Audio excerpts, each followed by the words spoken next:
আর ফেরা কখনো সম্ভব না। যদি সে ফিরে, তাকে ফিরতে হবে ফাঁসির কাস্টে ঝোলার জন্য।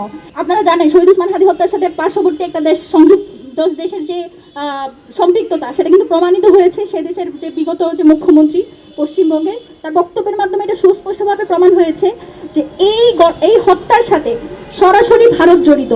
তারপরও বাংলাদেশ থেকে যখন বলা হয় যে সেটা সে দেশের ম্যাটার, বাংলাদেশের ভিতরে এসে একটা খুন করে যায়, যেখানে স্বাধীনতা সার্বভৌমত্ব প্রশ্নবিদ্ধ হয় যে অন্য দেশ কিভাবে অন্য একটা দেশের ভিতরে এসে একটা খুন পরিচালনা করে, তখন যখন আপনারা বলেন যে সেটা ওই দেশের ম্যাটার, তখন তো আমাদের প্রশ্ন হয় যে আপনাদের ভেতরেই কোনো সমস্যা আছে কিনা, আপনাদের এই সমস্যা আছে কি নাই সেটা ক্লিয়ার করার দায়িত্ব জনগণের কাছে। কারণ আপনারা ক্ষমতায় বসেছেন, আপনারা দায়িত্বে বসেছেন, সেই দায়িত্বের জায়গা থেকে আপনারা এটা পরিষ্কার করুন যে আপনারা বিচার করবেন কিনা।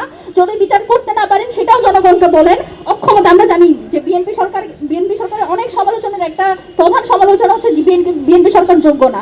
আমরা ভাবতে চাই যে 17 বছর ধরে আপনারা যে সময় পেয়েছেন, নিজেদের দল গোছানোর সময় পেয়েছেন, নিজেরা ভাবার সময় পেয়েছেন, আন্দোলন সংগ্রামের সময় পেয়েছেন, আমরা বিশ্বাস করতে চাই যে এই বিগত 17 বছরে আপনারা পরিপক্ক হয়ে ফিরেছেন। সেই পরিপক্কতার দৃষ্টান্ত আমরা দেখতে চাই। জুলাইয়ে যে হাসিনার যে রায় হয়েছে, সেই রায়ের বিচার করেন, তাকে ফিরায় এনে তাকে ফাঁসি কাস্টে ঝুলান। এই শাহবাগে আপনাদের মনে আছে, আমরা যখন জুলাইয়ের বিচার চাই তখন হচ্ছে অনেকে সব মব বলে। এই শাহবাগে যে মব হয়েছিল, সেখানে মব হয়েছিল কিসের দাবিতে? ফাঁসির জন্য, ফাঁসি চাই বলে। আর আমরা যখন আজকে দাঁড়াই বিচার চাই বলে, আর আমাদেরকে বলা হয় মব।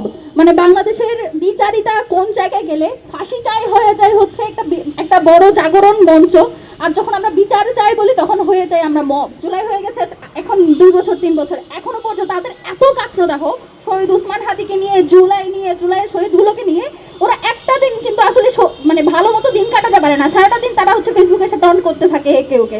এটা থেকে এটাই প্রমাণিত হয় যে তাদেরকে আমরা যে প্রতিরোধটা গড়ে তুলেছিলাম, তাদেরকে যেভাবে আমরা পতন করে দিয়েছিলাম, সেই পতনের তাদের যে পীড়া, সেই পতনের যে ব্যথা, সেই ব্যথা এখনো তাদের কমে নাই।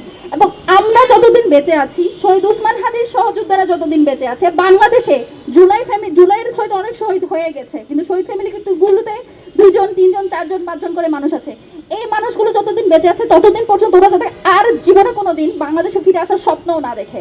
স্বপ্ন তো দূরের কথা, তারা যাতে দুঃস্বপ্নও না দেখে। কারণ এই ফ্যামিলিগুলোর একটা মানুষও যদি বেঁচে থাকে, আমরা যদি একজনও বেঁচে থাকি, আমাদের যে ন্যূনতম, ওরা যাতে মনে রাখে ওরা হেলিকপ্টার থেকে যে স্নাইপার দিয়ে গুলি করেছে, শটগান দিয়ে গুলি করেছে, আমাদের উপর যে অত্যাচার করেছে, সেটার বিরুদ্ধে ওদের বিপরীতে আমাদের হাতে ছিল কিন্তু লাঠি এবং ইট দিয়ে যারা স্নাইপারের গুলিকে মোকাবেলা করতে পারে, সেই মানুষগুলো একজনও যদি থাকে, হাসিনার এই দেশে আর ফেরা কখনো সম্ভব না।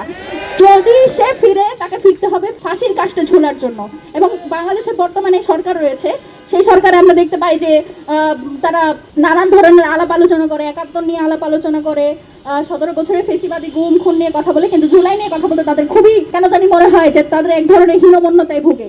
যেটা নিয়ে তারা হীনমন্যতায় ভুগে, সেই হীনমন্যতা যাকে নিয়ে ভুগে, সেই জুলাইয়ের কারণে আজকে তারা এখানে বসে আছে। আজকে তারা প্রধানমন্ত্রী হয়েছে, স্বরাষ্ট্রমন্ত্রী হয়েছে, অনেকে সেই যে মিথ্যা মামলাগুলো ছিল সেগুলো থেকে ছাড়া পেয়েছে। এগুলো কোনোদিন সম্ভব হতো না যদি না এই বাচ্চাগুলো সামনে আসতো। এখন যখন কেউ জুলাই নিয়ে কথা বলে, যখন জুলাই নিয়ে প্রোগ্রাম করে, তখন তারা যে জুলাই ব্যবসায়ী বা অন্যান্য যেসব ট্যাগিং দেয়, বারবার যেটা বলি, জুলাইয়ের কোনো দোষ ছিল না। জুলাইয়ের পরবর্তী যে মানুষগুলোর অন্যায় করেছে, যে মানুষগুলো দুর্নীতি করেছে, আপনারা তাদের বিচার করেন। আমি আপনাদেরকে 100% কথা দিয়ে বলতে পারবো, এই যে জুলাই ফ্যামিলিগুলো, সেগুলোই সবার আগে সামনে গিয়ে হচ্ছে আপনাদের কাছে, আপনাদের সাথে থাকবে যখন আপনারা এই দুর্নীতিবাজগুলোর বিচার করতে যাবেন। জুলাই ফ্যামিলির হচ্ছে এই দুর্নীতি বিচারের সাথে তাদের কোনো সম্পর্ক নাই। তাদের সম্পর্ক জুলাইয়ের সাথে, তাদের সম্পর্ক তাদের সন্তানদের বিচারের জন্য।